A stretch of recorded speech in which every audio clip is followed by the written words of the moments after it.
David Ricardo ने 1817 में एक किताब लिखी थी जिसका नाम है on principle of political economy and taxation. इस किताब में डेविड रिकार्डो ने अंतर्राष्ट्रीय व्यापार का तुलनात्मक लागत सिद्धांत प्रस्तुत किया।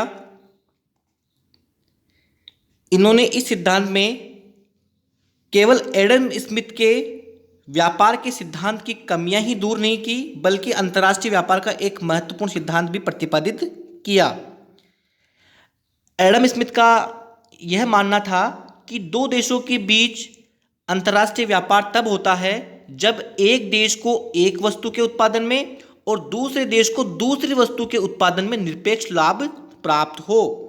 लेकिन ऐसा हो सकता है कि एक देश को दोनों ही वस्तुओं के उत्पादन में लाभ हो और दूसरे देश को दोनों ही वस्तुओं के उत्पादन में हानि हो। तो उस स्थिति में अंतर्राष्ट्रीय व्यापार की स्थिति क्या होगी? इस सवाल का जवाब एडम स्मिथ का सिद्धांत देने में असफल रहा। इसी कमी को दूर करने का श्रेय डेविड रिकार्डो को जाता है, जिन्होंने अपना एक अलग सिद्धांत तुलनात्मक लागत सिद्धांत प्रस्तुत किया। डेविड रिकार्डो के अनुसार अंतर्राष्ट्रीय व्यापार निरपेक्ष लागत लाभ से नहीं बल्कि तुलनात्मक लागत लाभ से निश्चित होता है। एक देश उस वस्तु के उत्पादन में विशिष्टीकरण करेगा जिसमें उसे अन्य देशों की अपेक्षा लागतों में अधिक तुलनात्मक लाभ हो, और वह विदेशों से उन वस्तुओं का आयात करेगा जिनमें उसे तुलनात्मक लागत हानि हो। तो रिकार्डो का यह मानना था कि जो अंतर्राष्ट्रीय व्यापार है वो तुलनात्मक लागत लाभ से निश्चित होता है, और एडम स्मिथ का मानना था कि जो अंतर्राष्ट्रीय व्यापार है वो निरपेक्ष लागत लाभ से निश्चित होता है। तो डेविड रिकार्डो के अनुसार अंतर्राष्ट्रीय व्यापार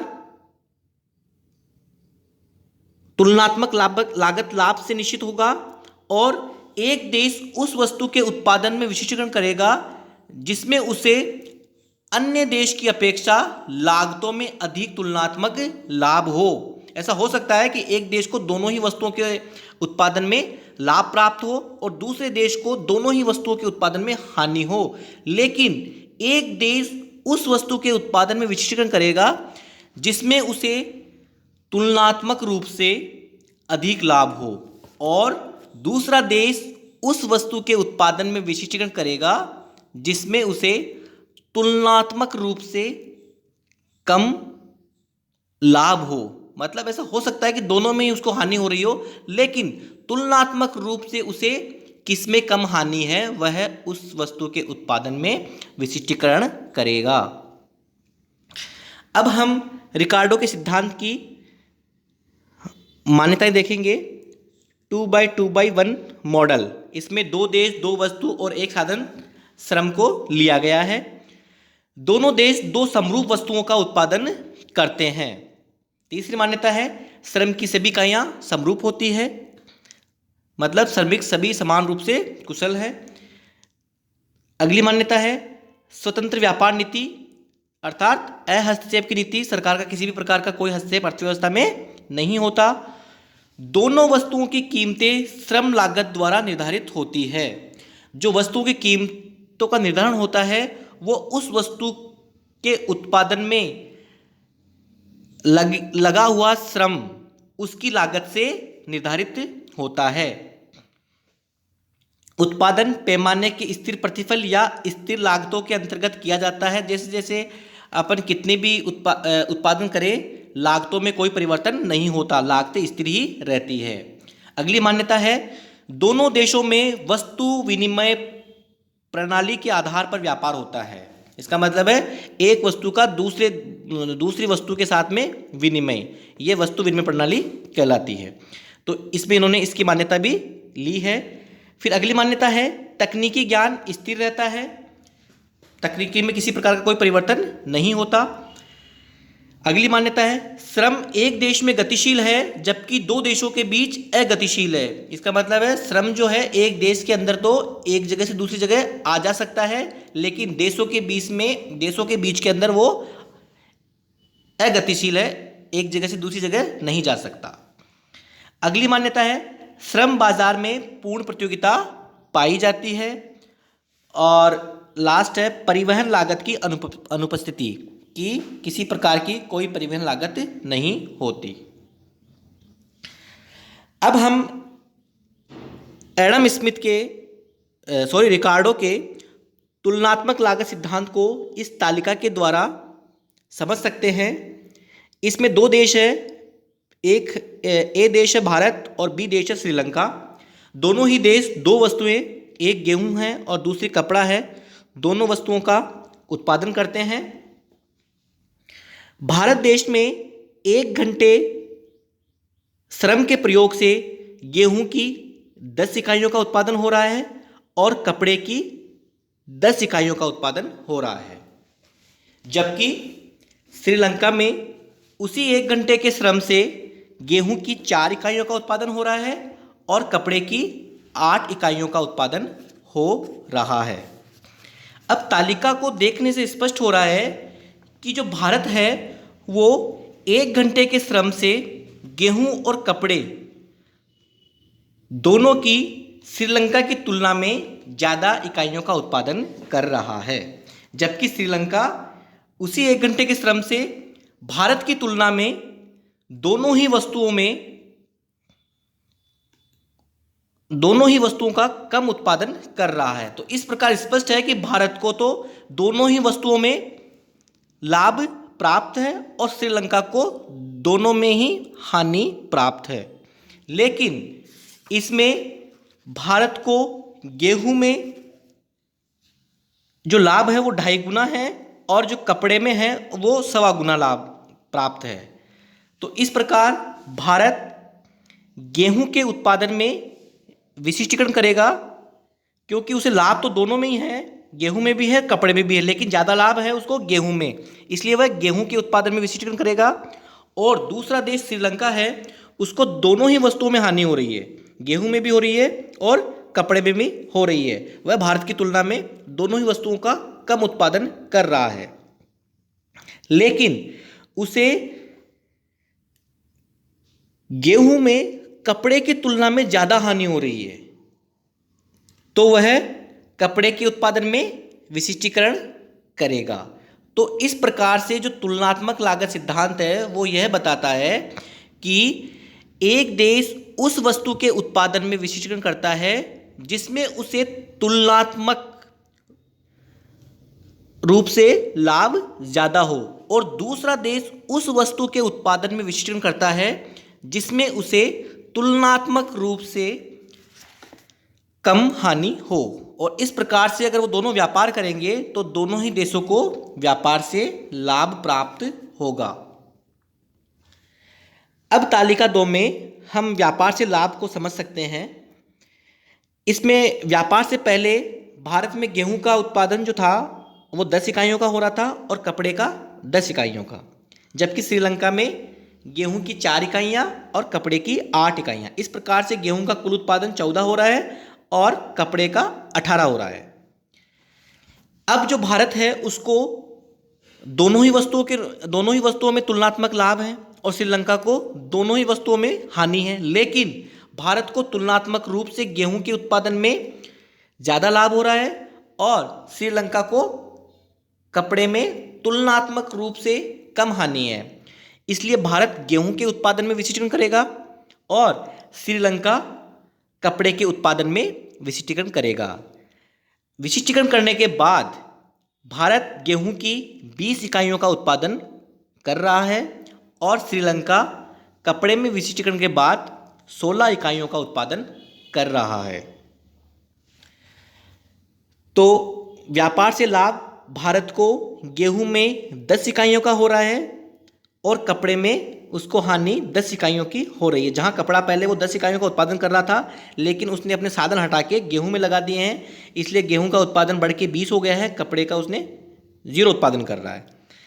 जबकि श्रीलंका गेहूं के उत्पादन में उसको 4 इकाइयों की हानि हुई है, क्योंकि व्यापार से पहले वह गेहूं की 4 इकाइयों का उत्पादन कर रहा था। अब क्योंकि वह कपड़े के उत्पादन में विशिष्टीकरण कर रहा है तो वह गेहूं की 1 भी इकाइयों का उत्पादन नहीं कर रहा है। जबकि व्यापार से पहले श्रीलंका कपड़े की 8 इकाइयों का उत्पादन कर रहा था, फिर वह कपड़े में विशिष्टीकरण करता है तो उत्पादन बढ़ के 16 इकाइयाँ हो जाती है। इस प्रकार उसे कपड़े में 8 इकाइयों का लाभ प्राप्त हो रहा है। तो चित्र को तालिका को देखने से स्पष्ट हो रहा है कि 2 देशों में अगर एक देश को दोनों ही वस्तुओं में लाभ प्राप्त है और दूसरे देश को दोनों ही वस्तुओं में हानि है, तो एक देश उस वस्तु के उत्पादन में विशिष्टीकरण करेगा जिसमें उसे तुलनात्मक रूप से ज़्यादा लाभ हो, और दूसरा देश उस वस्तु के उत्पादन में विशिष्टीकरण करेगा जिसमें उसे तुलनात्मक रूप से कम हानि हो। डेविड रिकार्डो के तुलनात्मक लागत सिद्धांत को हम इस रेखा चित्र के द्वारा भी स्पष्ट कर सकते हैं। रेखा चित्र में A1 उत्पादन संभावना वक्र जो है वो देश A का है, और B1 उत्पादन संभावना वक्र देश B का है। रेखा चित्र से स्पष्ट हो रहा है कि देश A को दोनों ही वस्तुओं के उत्पादन में लाभ है, क्योंकि वह दोनों ही वस्तुओं की अधिक इकाइयों का उत्पादन कर रहा है देश B की तुलना में। वह X की 10 इकाइयों का उत्पादन कर रहा है, जबकि देश B 4 इकाइयों का उत्पादन कर रहा है। Y वस्तु में देश A 10 इकाइयों का उत्पादन कर रहा है, जबकि देश B 8 इकाइयों का ही उत्पादन कर रहा है। तो इस प्रकार से देश A को दोनों ही वस्तुओं के उत्पादन में लाभ प्राप्त हो रहा है। लेकिन यहाँ पर देश A को X वस्तु गेहूं के उत्पादन में Y वस्तु कपड़े के उत्पादन की तुलना में ज़्यादा लाभ प्राप्त हो रहा है। यहाँ पर X वस्तु में उसको 2.5 गुना लाभ हो रहा है, जबकि Y वस्तु में उसको 1.25 गुना ही लाभ हो रहा है। इस प्रकार देश A जो है वो X वस्तु के उत्पादन में विशिष्टीकरण करेगा। वहीं दूसरी ओर देश B है, उसको देश A की तुलना में दोनों ही वस्तुओं में हानि हो रही है, लेकिन उसे तुलनात्मक रूप से Y वस्तु कपड़े में हानि कम है बजाय X वस्तु गेहूं की तुलना में। इसलिए देश B Y वस्तु कपड़े के उत्पादन में विशिष्टीकरण करेगा। तो इस प्रकार A देश X वस्तु गेहूं के उत्पादन में विशिष्टीकरण करेगा और देश B Y वस्तु कपड़े के उत्पादन में विशिष्टीकरण करेगा। इससे दोनों ही देशों को लाभ प्राप्त होगा। ये रिकार्डो ने ऐसा सिद्धांत अपना प्रस्तुत किया था। अब है रिकार्डो के सिद्धांत की आलोचनाएं। इसमें इसकी पहली आलोचना की जाती है कि उत्पादन लागत में केवल श्रम को ही सम्मिलित किया जाता है। डेविड रिकार्डो ने अपने सिद्धांत में केवल श्रम को ही शामिल किया है, जबकि उत्पादन के क्षेत्र में भूमि, पूंजी इनका भी महत्व है। इनका इन्होंने इसको नज़रअंदाज किया है। दूसरा है स्थिर या समान लागत की मान्यता। इन्होंने अपने सिद्धांत में स्थिर लागत की मान्यता मानी थी, लेकिन वास्तविक रूप से अगर हम किसी वस्तु का अतिरिक्त उत्पादन करेंगे तो उससे लागतें या तो बढ़ सकती है या कम भी हो सकती है, इसलिए इनकी यह मान्यता भी अव्यवहारिक है। फिर अगली आलोचना की जाती है कि इनकी मान्यता थी कि परिवहन लागतों का प्रभाव नहीं पड़ता, मतलब परिवहन लागतों की अनुपस्थिति इन्होंने मानी थी। लेकिन व्यवहार में परिवहन लागतें अंतर्राष्ट्रीय व्यापार को प्रभावित करती है। अगली आलोचना की जाती है उत्पादन के साधनों की गतिशीलता। इन्होंने ये माना था कि एक देश के अंदर तो जो उत्पादन के साधन हैं वो गतिशील है, जबकि देशों के बीच में अगतिशील है। लेकिन देश के अंदर भी साधन जो है वो गतिशील नहीं होते हैं, उस पर आर्थिक, सामाजिक, सांस्कृतिक कई प्रभाव होते हैं, जिससे श्रमिक एक जगह से दूसरी जगह नहीं जाना चाहता। उसी प्रकार से अंतर्राष्ट्रीय स्तर पर भी श्रमिकों में गतिशीलता पाई जाती है। इसकी अगली आलोचना की जाती है लागतों को अत्यधिक महत्व। डेविड रिकार्डो ने लागतों को अत्यधिक महत्व दिया है, क्योंकि इन्होंने व्यापार का आधार ही लागतों में अंतर को बताया है। लेकिन अंतर्राष्ट्रीय व्यापार कीमतों में अंतर के कारण होता है। इसकी अगली आलोचना स्वतंत्र व्यापार नीति का अभाव। इन्होंने ये माना था कि अर्थव्यवस्था में स्वतंत्र व्यापार नीति पाई जाती है, जबकि वास्तविक रूप से वर्तमान में विश्व के सभी देशों में, चाहे वो राजनीतिक, सैनिक, आर्थिक कई कारणों से, वो वस्तुओं के आयात निर्यात पर नियंत्रण लगाते रहते हैं। वस्तु विभेद। इनकी मान्यता थी कि वस्तुएं समान गुण वाली होती है, जबकि वास्तव में ऐसा नहीं होता, वस्तुओं में अंतर पाया जाता है। अगली आलोचना है दो से अधिक वस्तुएं। इन्होंने दो वस्तुओं की मान्यता ली थी, लेकिन अगर वस्तुएं दो से अधिक हो तो यह सिद्धांत लागू नहीं होता। फिर अगली आलोचना है दो से अधिक देश। इन्होंने दो देशों की मान्यता ली थी, लेकिन अगर दो से अधिक देश हों तो वहां पर भी यह सिद्धांत लागू नहीं होता। पूर्ण प्रतियोगिता की मान्यता, जबकि वे वास्तव में अपूर्ण प्रतियोगिता पाई जाती है, तो इसके आधार पर भी इनकी आलोचना की जाती है। फिर है पूर्ण विशिष्टीकरण का अभाव। इन्होंने ये माना था कि एक देश एक वस्तु में पूर्ण विशिष्टीकरण करता है, लेकिन इनकी आलोचना इस आधार पर की जाती है कि अगर एक देश बड़ा है और एक देश छोटा है, जैसे भारत और नेपाल, भारत बड़ा देश है, नेपाल छोटा देश है, तो छोटे देश में पूर्ण विशिष्टीकरण हो सकता है, लेकिन बड़े देश में पूर्ण विशिष्टीकरण नहीं हो सकता, क्योंकि भारत जो है एक वस्तु के अगर उत्पादन में विशिष्टीकरण करता है तो वह अपना पूरा उत्पादन नेपाल में बेच नहीं सकता। नेपाल एक वस्तु के उत्पादन में विशिष्टीकरण करता है तो वह भारत की सारी आवश्यकताओं की पूर्ति नहीं कर सकता। तो इस प्रकार से बड़े देश में पूर्ण विशिष्टीकरण नहीं हो सकता, छोटे देश में पूर्ण विशिष्टीकरण हो सकता है। इसकी अगली आलोचना मांग पक्ष की उपेक्षा। एक देश एक वस्तु के उत्पादन में विशिष्टीकरण कर सकता है,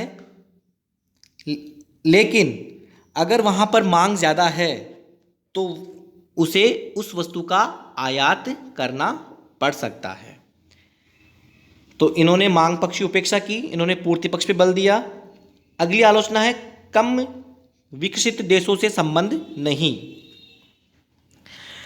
रिकार्डो का सिद्धांत स्थिर संतुलन की व्याख्या करता है और इसका संबंध विकसित अर्थव्यवस्थाओं से है, इसलिए यह सिद्धांत विकासशील देशों पर लागू नहीं होता।